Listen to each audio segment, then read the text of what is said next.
Un mendiant, les mains menottées, est amené dans le hall par un agent de sécurité. Le jeune milliardaire trouve l'anniversaire de sa petite amie ennuyeux et décide d'ajouter de l'animation en se moquant du mendiant.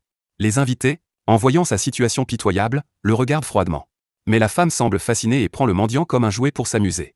Pour plaire à la femme, le milliardaire prend un maillet et commence à provoquer violemment le mendiant. La femme se régale des hurlements du mendiant.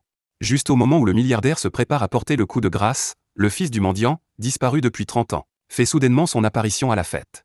Heureusement, il reconnaît son père inconscient et brise immédiatement les chaînes pour l'aider à se relever. En voyant son père dans cet état, il perd complètement le contrôle de sa colère. Mais le père, craignant les puissances derrière la femme, conseille à son fils de fuir. Le fils insiste pour partir avec lui. Furieuse, la femme hurle qu'aucun d'eux ne sortira de la fête aujourd'hui, insultant le mendiant et exigeant que l'homme s'excuse en se prosternant. Pour protéger son fils, le mendiant s'apprête à se mettre à genoux pour implorer la clémence.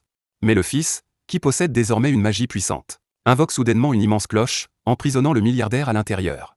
La femme ordonne à ses hommes de réagir, mais peu importe ce qu'ils tentent, la cloche ne bouge pas d'un pouce. Furieuse et honteuse, la femme menace l'homme de le tuer, ainsi que son fils, à moins qu'il ne libère immédiatement le milliardaire. Mais au lieu de cela, l'homme frappe violemment la cloche. La femme, embarrassée, se retrouve face à cette scène. Elle avertit l'homme, s'il libère le milliardaire, il vivra, sinon ils seront tous deux tués. Mais l'homme l'ignore complètement. Un énorme son de cloche résonne à nouveau, et le milliardaire, enfermé, commence à se tordre de douleur, son cœur littéralement brisé. La femme ordonne à ses gardes de capturer l'homme, mais à la troisième sonnerie, le bruit est assourdissant. Une substance commence à s'écouler de la cloche.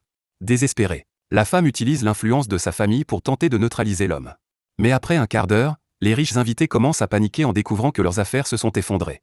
C'est alors qu'ils réalisent que l'homme, devant eux, n'est pas ordinaire. Ils se mettent à supplier désespérément. Mais l'homme reste indifférent.